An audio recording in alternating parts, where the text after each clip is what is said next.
نحمده ونصلي على رسوله الكريم أما بعد فأعوذ بالله من الشيطان الرجيم بسم الله الرحمن الرحيم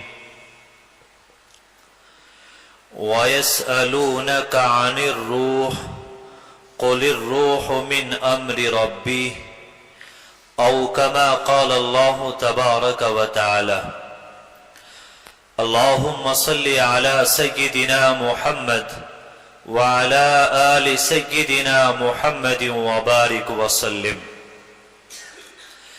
میرے محترم بزرگوں اور عزیز ساتھیوں، دیکھیے انسان دو چیزوں کے مجموعے کا نام ہے، ایک انسان کی روح ہے اور ایک انسان کا جسم ہے۔ اللہ تعالیٰ نے دونوں کی غذا الگ الگ بنائی ہے۔ مثلا انسان کھانا کھاتا ہے، ناشتہ کرتا ہے، جوس پیتا ہے، تو یہ انسان کے جسم کی غذا ہے۔ اللہ کا ذکر کرنا، قرآن کی تلاوت کرنا، نیک اعمال کرنا، نماز پڑھنا، اللہ کے سامنے بیٹھ کر رونا، یہ انسان کی روح کی غذا ہے۔ جب کوئی انسان اللہ کی نافرمانی کرتا ہے یا کوئی اور گناہ کرتا ہے تو اللہ کی طرف سے سب سے پہلا عذاب انسان کے دل کے اوپر آتا ہے۔ ادھر انسان نے گناہ کیا، ادھر دل کے اندر اضطراب، بے چینی، پریشانی، یہ تمام تر چیزیں پیدا ہو جایا کرتی ہیں۔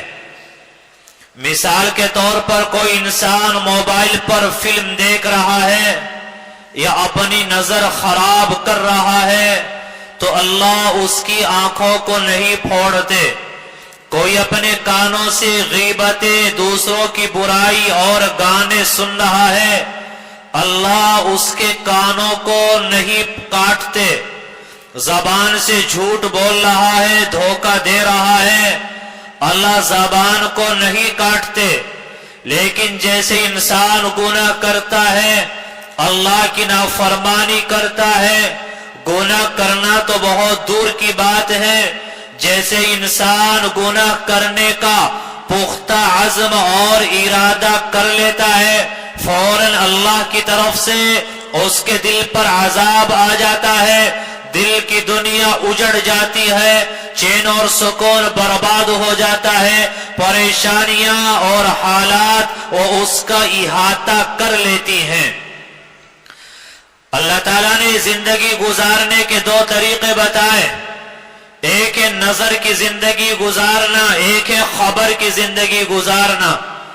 نظر کی زندگی گزارنا یہ ہے کہ انسان کی عقل انسان کو جو بتائے انسان اس پر عمل کرے، اور خبر کی زندگی گزارنا یہ ہے کہ اللہ اور اس کے رسول نے جو بتایا انسان اس پر عمل کرے۔ یاد رہے کہ انسان جب تک اپنی عقل کی زندگی گزارے گا، عقل پر چلے گا، تو انسان پریشان رہے گا، بدحال رہے گا، اور جب اللہ اور اللہ کے حکم پر چلے گا تو اس کی زندگی پرسکون بن جائے گی، حالات اس کے سازگار ہو جائیں گے۔ آج ہم لوگوں نے سمجھ لیا کہ شاندار مکان ہو، ایئر کنڈیشن کمرے ہوں، خوب پیسہ آ رہا ہو، شاید زندگی میں چین اور سکون آ جائے گا۔ یہ ہماری عقل نے ہمیں بتایا، ہماری عقل نے یہ ہمیں دھوکہ دیا ہے۔ ان چیزوں کے ذریعے چین اور سکون ہرگز نہیں آ سکتا۔ ایک اللہ والے ایک جگہ پہ تشریف لے گئے، جب میزبان کے یہاں پہنچے، شاندار مکان محل نما بنا ہوا ہے۔ فرماتے جب میں ان کے یہاں گیا دل میں یہ بات آئی کہ شاید ان کی زندگی بڑی خوشحال زندگی ہے، نہ کوئی پریشانی ہے، نہ حالات ہے، نہ کوئی بے چینی ہے۔ فرماتے کہ ہم نے کھانا کھایا، کھانا کھانے کے بعد گھر کے لوگ ہمارے قریب آ گئے، ماں باپ نے اپنی پریشانی بتائی، اولاد نے پریشانی بتائی، تو ان کی پریشانی سن کر یہ لگا کہ دنیا کے اندر ان سے زیادہ پریشان حال کوئی اور انسان نہیں ہے۔ کہتے میری سمجھ میں یہ آ گیا کہ بعض مرتبہ انسان کے منہ کے اندر کباب ہوتا ہے لیکن دل کے اندر اللہ کا عذاب ہوتا ہے۔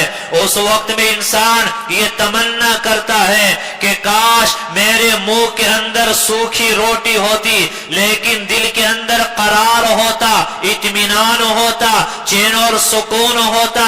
میرے بھائیوں، باہر سے چلنے والی ہوائیں اور یہ ایئر کنڈیشن کمرے یہ ہمارے دل اور دماغ کو ذرہ برابر سکون نہیں دے سکتے۔ اللہ تعالیٰ نے جو سکون بنایا، انسان کی روحانی غذا بنایا، وہ اللہ کا ذکر ہے، وہ نماز کا پڑھنا ہے، وہ قرآن کی تلاوت کرنا ہے، وہ نیک اعمال کا کرنا ہے۔ آپ ذرا خود تجربہ کر سکتے ہیں کہ جو انسان نماز پڑھتا ہے اگر کسی وجہ سے اس کی کوئی ایک نماز آگے پیچھے ہو جائے، کوئی نماز قضا ہو جائے، سفر میں تھا نماز نہ پڑھ سکا، تو آپ خود تجربہ کر سکتے ہیں کہ اس کے دل اور دماغ کے اوپر ایک بوجھ ہوتا ہے، عجیب طرح کی بے چینی ہوتی ہے۔ جب تک نماز نہ پڑھ لے اس کو سکون مل نہیں سکتا، نماز پڑھتا ہے تو سکون مل جاتا ہے۔ کتنے انسان ایسے ہیں کہ انہوں نے کوئی گناہ کیا، اللہ کی نافرمانی کی، گناہ کرنے کی پلاننگیں کرتا رہا، مشن بناتا رہا، اپنے مشن میں کامیاب ہو گیا اور گناہ اس نے کر لیا۔ آپ سچ بتانا کہ گناہ کرنے کے بعد دل کے اندر سکون آتا ہے یا بے چینی اور پریشانی آتی ہے؟ انسان نادم ہوتا ہے، شرمندہ ہوتا ہے، بے چین بے قرار ہوتا ہے۔ جب تک توبہ نہ کر لے، آنسو بہا کر اللہ کو نہ منا لے، اس کو چین اور قرار مل ہی نہیں سکتا۔ اگر ہم چین اور سکون چاہتے ہیں تو چین اور سکون کا تعلق وہ ہمارے جسم سے نہیں بلکہ اللہ نے ہماری روح سے بنایا ہے۔ جیسے واٹر پروف گھڑی ہوتی ہے، اگر پانی کے اندر ڈال دیا جائے پانی اس کے اندر داخل نہیں ہوتا، اسی طرح اگر ہم نے اللہ سے تعلق مضبوط کر لیا، اس دل کا سودا اللہ سے کر لیا، اللہ کی محبت کو اپنے دل میں بٹھا لیا، تو پھر انسان کے دل کے اندر بے چینی اور پریشانی، اضطراب، یہ تمام تر چیزیں داخل نہیں ہوتی، وہ چین اور سکون کے ساتھ زندگی گزار رہا ہوتا ہے۔ آج ہم لوگوں کو اپنے جسم کی فکر ہے، ظاہری اسباب و آلات کی فکر ہے، اور روحانی غذا اس کی ہمیں کوئی فکر نہیں ہے۔ اللہ تعالیٰ نے چین اور سکون کے لیے نماز کو بنایا، چین اور سکون کے لیے اپنے ذکر کو بنایا، چین اور سکون کے لیے مراقبہ بتایا، چین اور سکون کے لیے قرآن کی تلاوت کو بتایا، چین اور سکون کے لیے اللہ تعالیٰ نے نیک اعمال کو بتایا۔ میرے بھائیوں، سچ بتانا کہ ہم لوگ جب نماز پڑھتے ہیں، نماز پڑھنے کے بعد دل کے اندر ایک چین اور سکون محسوس ہوتا ہے یا نہیں؟ ہر کسی کو ہوتا ہے۔ گناہ کے بعد اضطراب اور بے چینی اور پریشانی ہر کسی کو محسوس ہوتی ہے، تو یہ چیزیں اللہ تعالیٰ ہمیں برابر محسوس کراتے رہتے ہیں، لیکن پھر بھی ان چیزوں کی طرف نہ ہمارا کوئی خیال ہوتا ہے اور نہ ہی ان چیزوں پر عمل کرنے کا ہمارے یہاں کوئی اہتمام ہوتا ہے۔ یہی وجہ ہے کہ ہر انسان پریشانی کے عالم میں زندگی گزار رہا ہے۔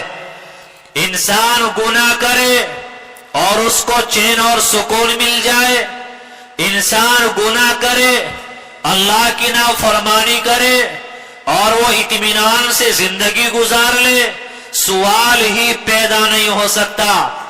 ادھر انسان گناہ کرتا ہے، ادھر اللہ کی طرف سے اس کے دل پر عذاب آ جایا کرتا ہے اور دل کے اندر بے چینی اور پریشانی آ جایا کرتی ہے۔ آج ہمارے دلوں کے اندر اندھیرا ہے۔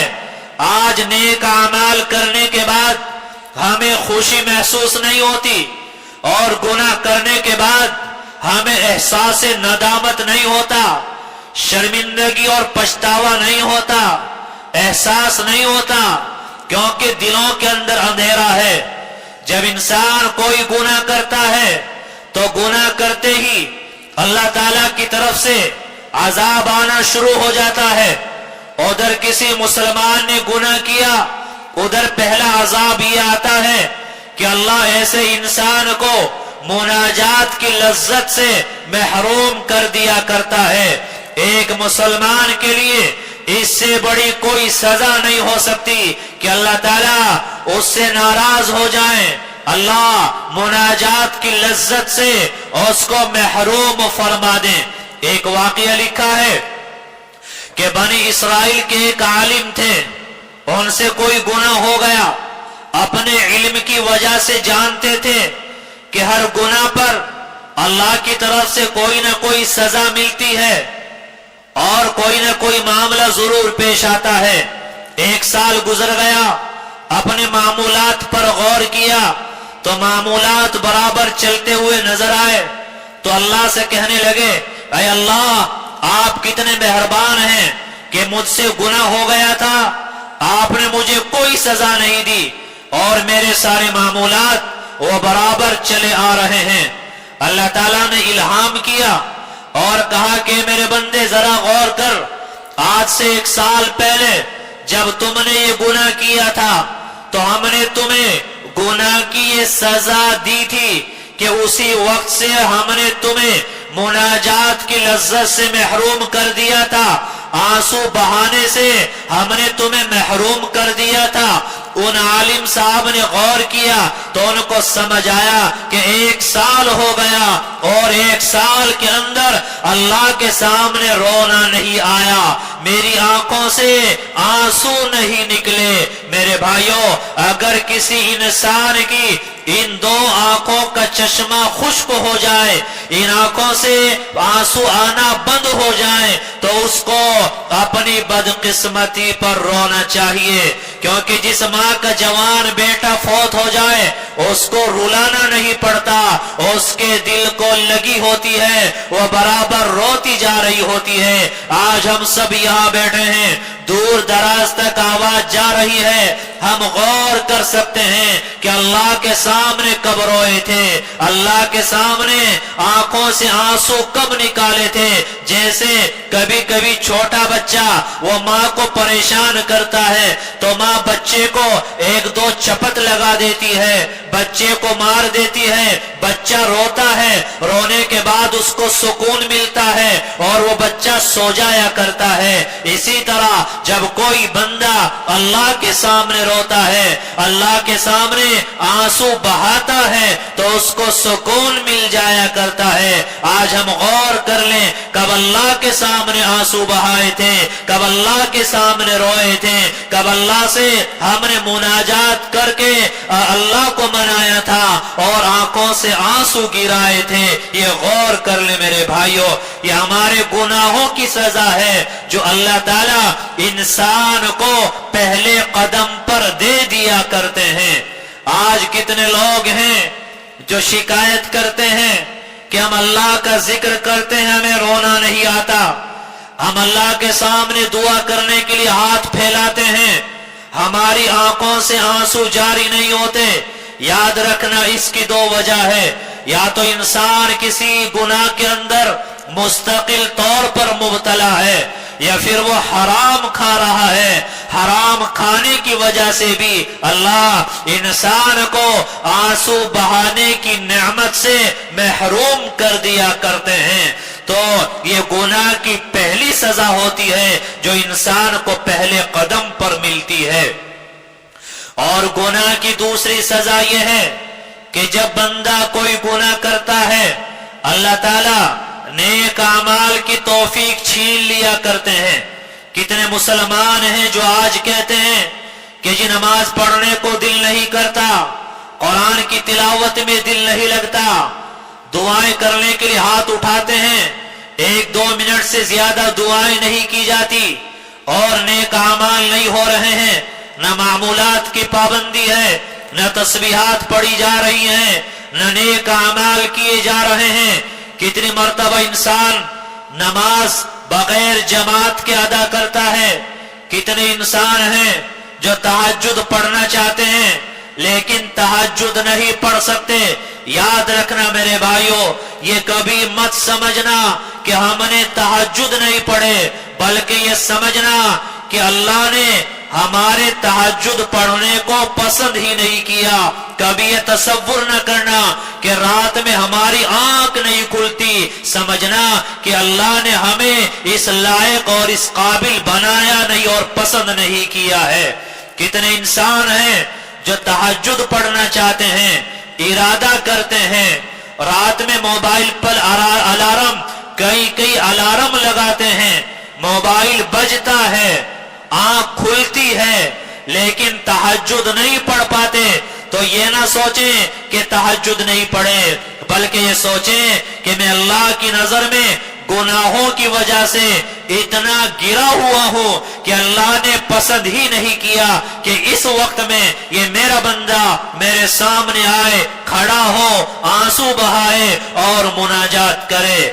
حضرت حسن بصری رحمت اللہ علیہ نے فرمایا کہ اگر جس کا دن روشن ہوتا ہے اس کی رات بھی روشن ہوتی ہے، اور دن اس کا روشن ہوتا ہے جو گناہوں سے بچتا ہے۔ جب تک ہمارا دن صحیح نہیں ہوگا تو یاد رکھنا کہ ہماری رات بھی صحیح نہیں ہو سکتی۔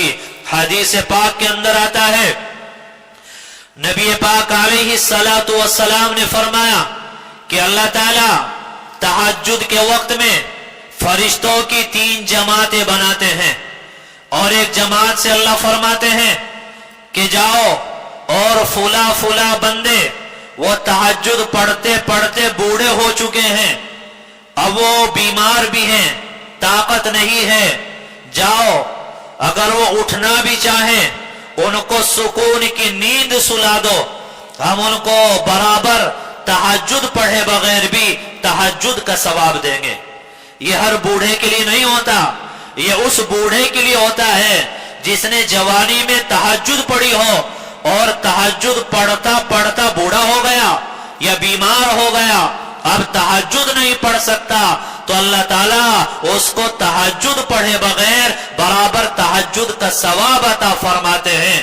تو نوجوانوں کے لیے بہت اچھا موقع ہے کہ اپنے آپ کو اس قابل بنا لیں، کل کو بڑھاپا آئے، تہجد پڑھنا چاہے نہ پڑھ سکیں، بیماری آئے تہجد نہ پڑھ سکیں، تو اللہ تعالیٰ برابر نام اعمال میں ثواب لکھواتے رہیں گے۔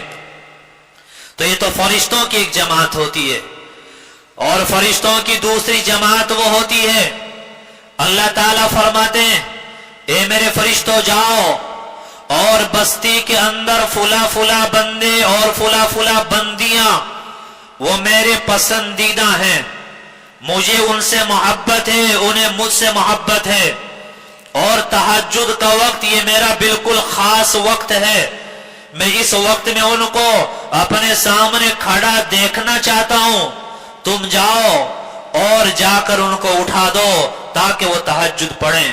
میرے بھائیوں، کتنے لوگ ایسے ہوتے ہیں کہ موبائل میں الارم بھی نہیں لگاتے، رات بھر سفر میں رہے، دن بھر کام کاج میں مشغول رہے، لیکن جیسے ہی تہجد کا وقت آتا ہے فوراً ان کی آنکھ کھل جاتی ہے، تو آنکھ کھلتی نہیں کھلوائی جاتی ہے، وہ تہجد پڑھتے نہیں بلکہ تہجد پڑھوائے جاتے ہیں۔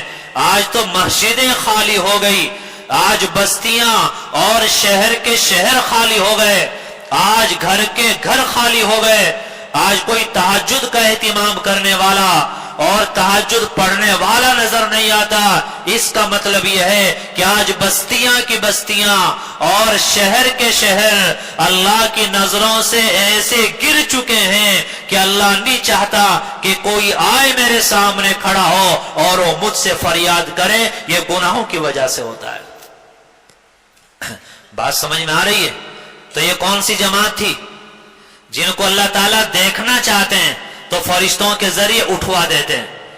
اور تیسری جماعت وہ ہوتی ہے، اللہ فرماتے کہ دیکھو فلا بندے یہ میرے ناپسندیدہ ہیں، تہجد کا وقت میرا خاص وقت ہے، لہذا اس وقت میں وہ میرے سامنے آ کر کھڑے نہ ہو جائیں.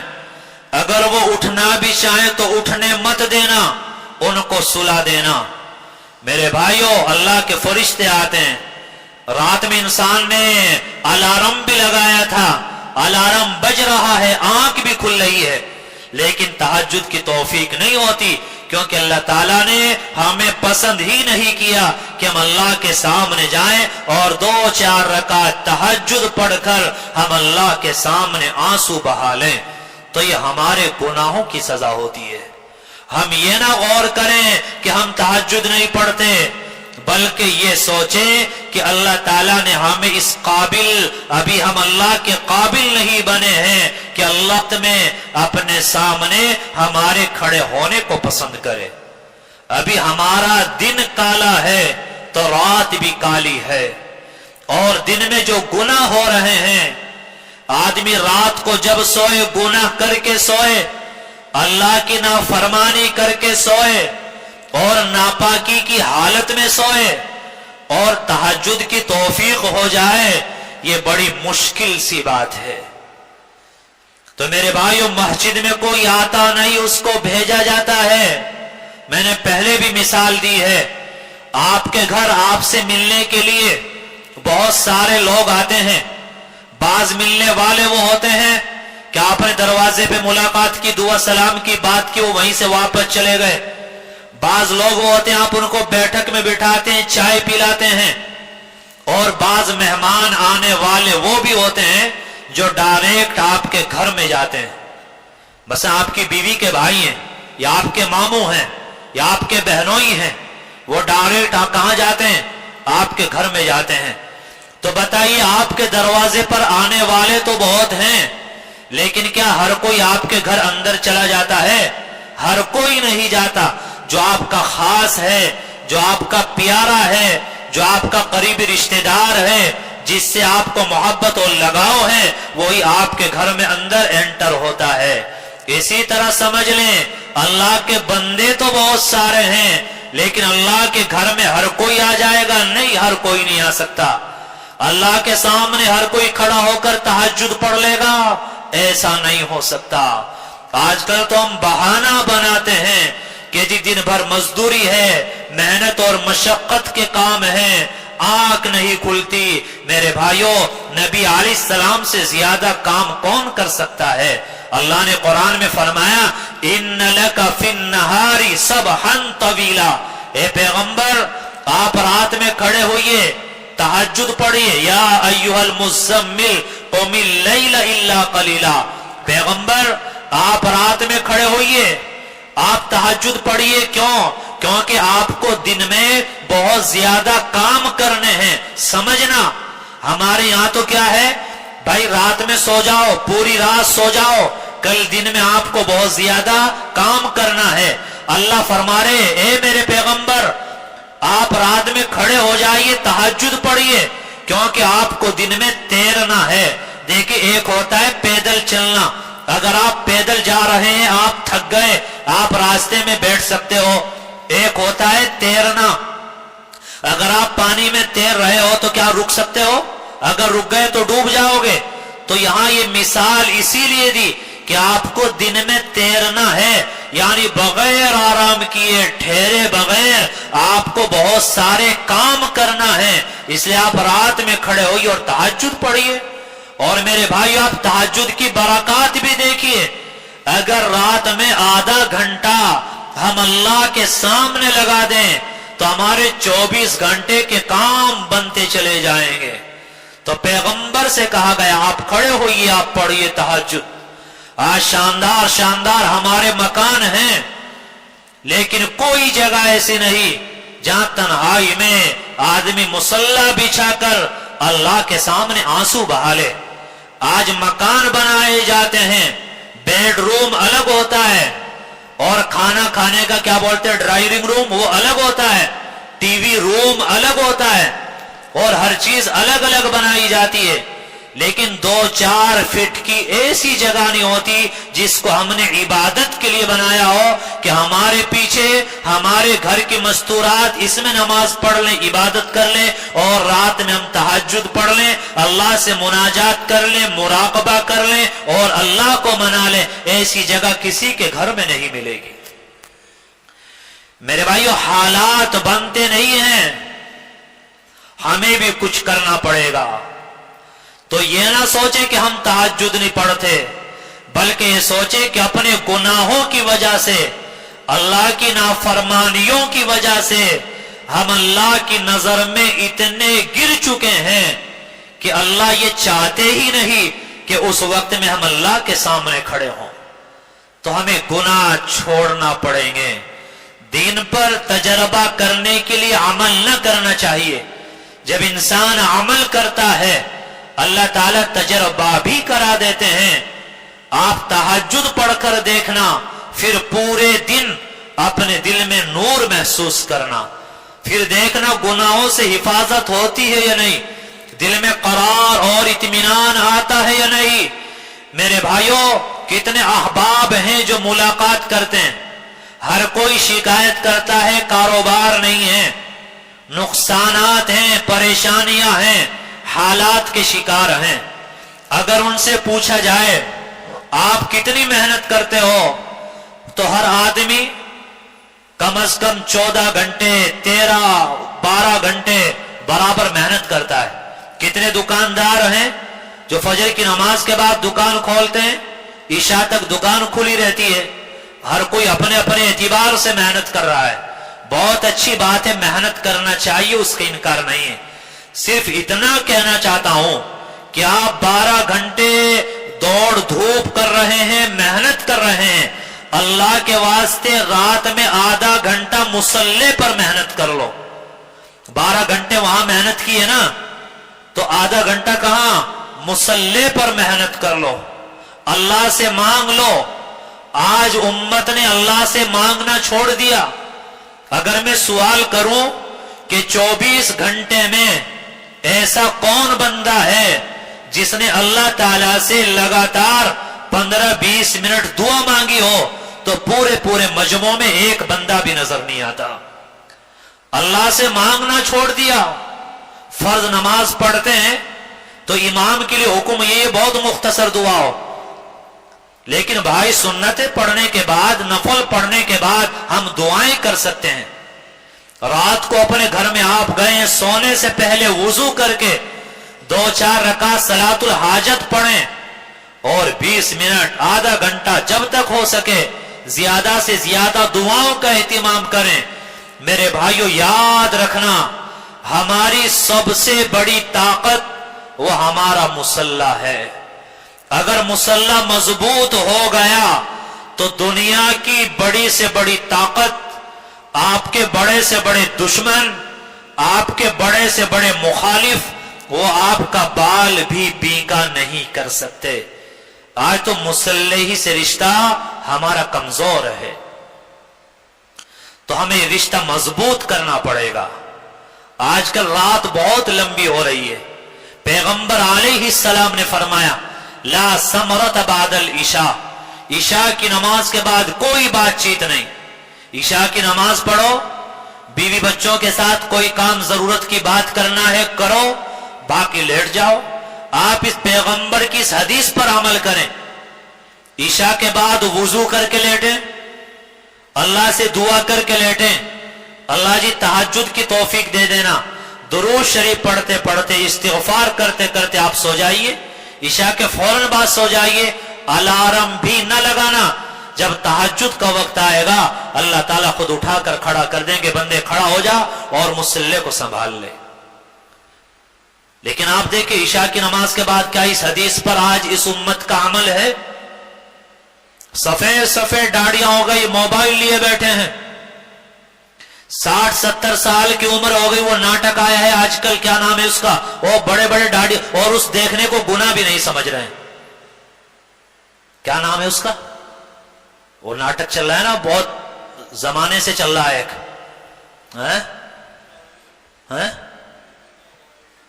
ترکی تارکی کا کوئی ناٹک ہے، اور سب سے بڑی بات کیا ہے کہ اس کے دیکھنے کو ثواب سمجھ رہے ہیں. اور کیا کہتے کہ جو اس کو دیکھنے سے ایمان زندہ ہوتا ہے. اللہ کے بندو، جس کا ایمان قرآن سن کر زندہ نہ ہو سکا، جس کا ایمان حدیث سن کر زندہ نہ ہو سکا، جس کا ایمان اللہ کے گھر میں آ کر زندہ نہ ہو سکا، کیا ناٹک دیکھنے سے ایمان زندہ ہوگا؟ ناٹک میں لڑکیاں دیکھنے سے ایمان زندہ ہوگا؟ یا جو ایمان بچا تھا وہ بھی مردہ ہو جائے گا؟ ذرا ہوش کے نہ کھلنے میرے بھائیوں. تہجد میں آنکھ نہیں کھلتی جی. آپ کو کہیں سفر میں جانا ہے، گھر سے 3 بجے نکلنا ہے، آپ کو پڑوسی اٹھانے کے لیے آتے ہیں یا خود بخود اٹھ جاتے ہیں؟ تو اگر اتنی اہمیت اللہ کے سامنے کھڑے ہونے کی ہو جائے تو میرے بھائیو ایٹومیٹک آنکھ کھل جائے گی. اللہ کے واسطے عشاء کی نماز کے فوراً بعد سونے کا معمول بنائیں. انشاءاللہ تہجد میں آنکھ کھلے گی آپ کی. مناجات کریں، آنسو بہائیں اللہ سے، ٹارگیٹ کر کر کے دعا کریں. ٹارگیٹ سمجھتے ہو؟ ٹارگیٹ کا مطلب یہ ہے کہ آپ کو کوئی پریشانی ہے، اسی کے لیے نفل ہے، اسی کے لیے دعائیں. اولاد نماز نہیں پڑھ رہی ہے، گھر کے افراد نماز نہیں پڑھ رہے ہیں، ان کے لیے روزانہ 2 رکعت اسی نام کی آپ پڑھیں. کاروبار میں کوئی پریشانی ہے، یا آپ دینی اعتبار سے محنت کر رہے ہیں، لوگ مسجد میں نہیں آ پا رہے ہیں، تو ان کے لیے ٹارگیٹ کر کے 2 رکعت 4 رکعت آپ پڑھیں، اللہ سے فریاد کریں، آنسو بہائیں. پھر دیکھنا کہ منزلیں آسان ہوتی ہیں یا نہیں، راستے بنتے ہیں یا نہیں. پوری رات ہم محنت مزدوری کرنے کے لیے تیار، لیکن آدھا گھنٹہ مصلی کو دینے کے لیے ہم تیار نہیں ہیں. یہ ہماری اصل بربادی کی وجہ ہے. تو یہ گناہوں کی وجہ سے ہوتا ہے. بات اور بھی لمبی ہے، کوئی موقع ہوگا پھر اس کو